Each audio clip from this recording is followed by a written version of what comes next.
নবীজি দুনিয়াতে আসার পরে 40 বছর বয়সে নবুয়তি পাইছেন। এই 40 বছর বয়স থেকে নিয়ে পরবর্তী 600 বছর পর্যন্ত কারো মুখে ঈদে মিলাদুন্নবী নামক কোনো শব্দ ছিল না। 600 বছর পর্যন্ত না সাহাবায়ে কেরাম করছেন, না তাবিঈন করছেন, না তাবে তাবিঈন করছেন, না আইম্মায়ে মুজতাহিদিন করছেন, না ইমাম শাফির জীবনী খুঁজলে পাবেন, না ইমাম আহমদ ইবনে হাম্বলের জীবনী খুঁজলে পাবেন, না ইমাম মালিক রাহমাতুল্লাহ আলাইহির জীবনী খুঁজলে পাবেন, না আমরা যে ইমামকে অনুসরণ করি ইমাম আবু হানিফা আলাইহির রাহমার জীবনী খুঁজলে পাওয়া যাবে। এই যে আমরা যে জশ্নে জুলুস ঈদে মিলাদুন্নবী নিয়া এই 12ই রবিউল আউয়াল আসলে পাগলের মতো রাস্তায় ছুটি, এর কোনো ধরন এই 600 বছর পর্যন্ত নবীজি থেকে নিয়ে 600 বছর পর্যন্ত ছিল না। রাসূলুল্লাহ সাল্লাল্লাহু আলাইহি ওয়াসাল্লাম যখন দুনিয়াতে আসছেন, কিসরা এবং কাইসার ইরানের বড় বড় অগ্নিপূজকদের আগুনগুলি হঠাৎ করে ধপ করে নিভে গেছে। সব মানুষ আশ্চর্যান্বিত হয়ে গেছে, বলে এই ঘটনা কেন ঘটছে? আল্লাহ তাআলা একজন মহামানবকে দুনিয়াতে পাঠাইছেন, রিসালাতের দায়িত্ব দিবেন, কিতাবাতের দায়িত্ব দিবেন, উনি একজন মহামানব হবেন। আসসালামু আলাইকুম ওয়া রাহমাতুল্লাহি ওয়া বারাকাতুহু। আজকের যে বিষয়ের উপর আলোচনা করব আমরা সিরাতুন নবী সাল্লাল্লাহু আলাইহি ওয়াসাল্লামের উপর, বাংলায় বলা চলে আমাদের নবীর জীবনী, জীবনচারিত বিষয়ের উপর আমরা আজকে আলোচনা করব, নবীর জীবনের উপর। আজকে 9 রবিউল আউয়াল। আমাদের দেশে রবিউল আউয়াল মাস আসলে সারা দেশে একটা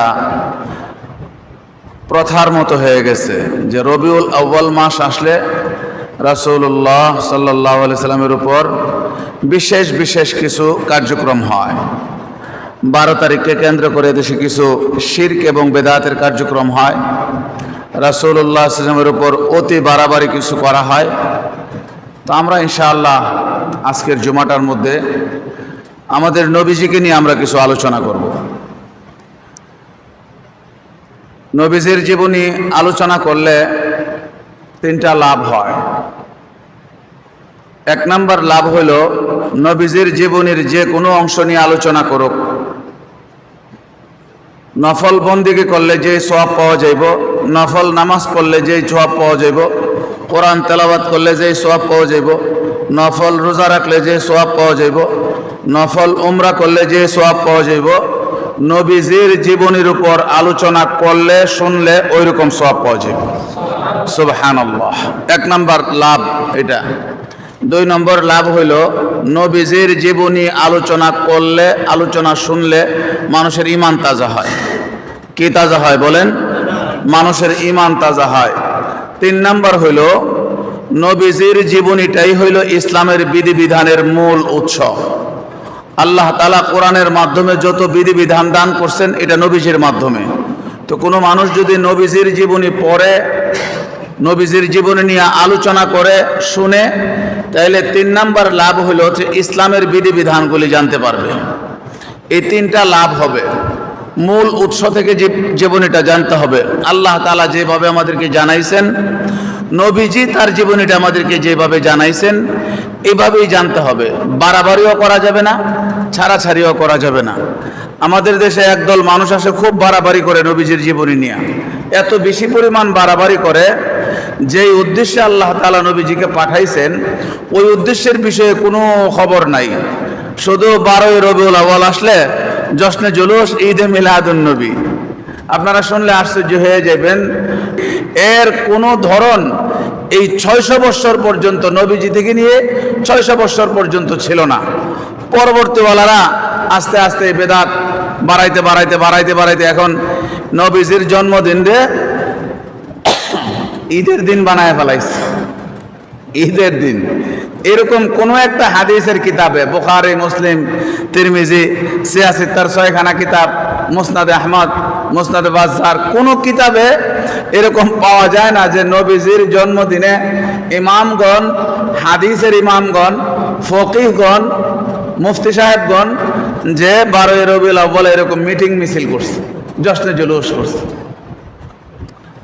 প্রথম দিকে একদিন আলোচনা করছিলাম রাসূলুল্লাহ সাল্লাল্লাহু আলাইহি ওয়াসাল্লামকে আল্লাহ তাআলা যেই জিনিস দিয়ে পাঠাইছেন, যে উদ্দেশ্যে পাঠাইছেন, ওই জিনিস থেকে আমরা দূরে চলে গেছি। যেই জিনিসের বিষয়ে রাসূলুল্লাহ কোনোদিন আলোচনাই করে নাই, নবীজি কোনোদিন আলোচনাই করে নাই, ওই বিষয়গুলি নিয়ে মানুষ বেশি লাফালাফি করে। তো আমাদের দেশে এটা বিভক্ত হয়ে গেছে। এখন কেউ মিলাদুন নবীর আলোচনা করে, কেউ সিরাতুন নবীর আলোচনা করে। তো দুইটা বিষয়ে আমরা একটু সংক্ষেপে, সময় মাত্র 30 মিনিট 35 মিনিট, সংক্ষেপে একটু বুঝতে চেষ্টা। নবীজি যখন মায়ের গর্ভে আসেন, ওনার আম্মা বলেন, আমার গর্ভে যখন আমার সন্তানটা আসছে, লম্বা একটা সময় আমার গর্ভে থাকছে।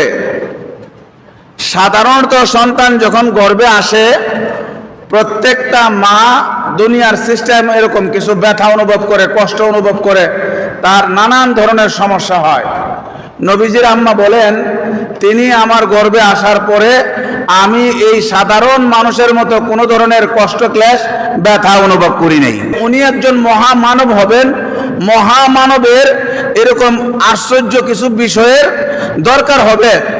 মানুষ 40 বছর পরে যখন উনি নবুয়তের দাবি করবে, মানুষটি যেন আশ্চর্যান্বিত না হয়ে যায়, মানুষ এই কথা যেন বলতে না পারে, মানি না, মানবো না। নবীর জীবনের নবুয়তের দলিল হিসাবে যে উনি একজন মহামানব, জন্ম থেকে আল্লাহ তাআলা ধারাবাহিকভাবে 40 বছর পর্যন্ত একের পর এক ঘটনা ঘটাইছেন। এই ঘটনাগুলি কেন ঘটাইছেন? যে উনি একজন মহামানব হবেন। নবীজি যখন দুনিয়াতে আসছে, কাবার ভিতরে অনেকগুলি মূর্তি ছিল, অনেকগুলি মূর্তি ছিল।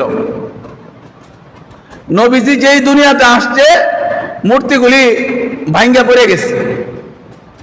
বাংলাদেশেও অনেকগুলি মূর্তি আছে। আমার আপনার বাচ্চা দুনিয়াতে আসার পরে কোনো মূর্তি ভাঙ্গা পড়ে নেই, কোনো মূর্তি জায়গা থেকে লড়ে নাই। নবীজি যখন দুনিয়াতে আসছে, মূর্তিগুলি ভাঙ্গা পড়ছে। বলে এই ঘটনা কেন ঘটছে? যে উনি একজন মহামানব হবেন, উনি একজন নবী হবেন। নবীর নবুয়তের জন্য কিছু দলিল দরকার। জন্মের পর থেকে আল্লাহ তাআলা দলিল পেশ করা শুরু করলেন। কিসরা ও কাইসারে এরকম শিখা অনির্বাণ, শিখা চিরন্তন আগুন জ্বালায় রাখছিল, যে আগুনের ইবাদত করত। এই আগুন এরা কোনো সময় নিবাইতো না, নিভতো না। প্রত্যেকটা মানুষ যারা অগ্নি পূজারী ছিল, এদের দিলের মধ্যে ধারণা হয়ে গেছিল যে আগুনটা আর নিভবে না। আমাদের দেশে আগুন জ্বালায় রাখছে ক্যান্টনমেন্টের ভিতরে, শিখা চিরন্তন, শিখা অনির্বাণ। একটা জ্বালাইছে ওই পার্কের ভিতরে, গুলিস্তান, আর একটা আছে ক্যান্টনমেন্টের ভিতরে। তো আমার আপনার বাচ্চা যখন দুনিয়াতে আসে, বাংলাদেশের এই দুইটা প্রজ্বলিত আগুনের কোনো একটাও নিবে নাই। রাসূলুল্লাহ সাল্লাল্লাহু আলাইহি ওয়াসাল্লাম যখন দুনিয়াতে আসছেন, কিসরা এবং কাইসার, ইরানের বড় বড় অগ্নিপূজকদের আগুনগুলি হঠাৎ করে ধপ করে নিভে গেছে। সব মানুষ আশ্চর্যান্বিত হয়ে গেছে। বলে এই ঘটনা কেন ঘটছে? কিতাবাতের দায়িত্ব দিবেন, উনি একজন মহামানব হবেন, উনি একজন পয়গম্বর হবেন, রসুল হবেন, তার কিছু দলিলের দরকার হবে। এইভাবে জন্মের পর থেকেই আল্লাহ তাআলা একের পর এক ঘটনা ঘটাইছে।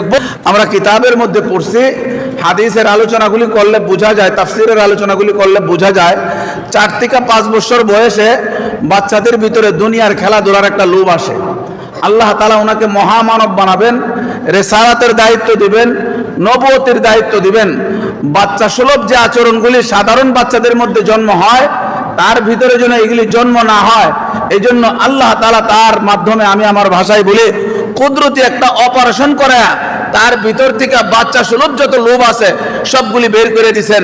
যার কারণে পাওয়া যায়, যখন থেকে তিনি বাচ্চা বয়স, হাঁটি হাঁটি পা শুরু করছেন, ছোট্ট জিনিস, যেই জিনিসগুলি সাধারণত মানুষের নজর কাড়ে, এরকম কোনো জিনিসও তার জীবনে ঘটে নাই। এই অপারেশনটা করতে গিয়ে কোনো সেলাইয়ের প্রয়োজন হয় নাই, কোনো মেডিসিনের প্রয়োজন হয় নাই, কোনো অ্যান্টিবায়োটিকের প্রয়োজন হয় নাই। আমাদের সাধারণ একটা যদি কাটা কাটে, সাধারণ 1-2 ইঞ্চি পরিমাণ কাটা গেলে, সামান্য একটু ডাইবা গেলে 2 সুতা 3 সুতা, অনেকগুলি সেলাই করতে হয়, অনেকগুলি ওষুধ লাগাইতে হয়, দীর্ঘ সময় ব্যান্ডেজ করে রাখতে হয়, তারপরেও একটা দাগ থেকে যায়। নবীজির পুরা সিনাটা কাইটা ভিতর থেকে সমস্ত কিছু বের করে দিয়া পরিষ্কার করে আবার ভিতরে লাগাই দিয়েছেন। এরকম লাগাই দেওয়ার পরে তার কোনো ওষুধের প্রয়োজন হয় নাই, মেডিসিনের প্রয়োজন হয় নাই। তার শরীরের মধ্যে সামান্যতম কোনো স্পট বা কাটা চেরার দাগ দেখা যায় নাই। বলে এটা কিভাবে হয়েছে? বলে এটা আল্লাহ তাআলা কুদরতি ভাবে করছে।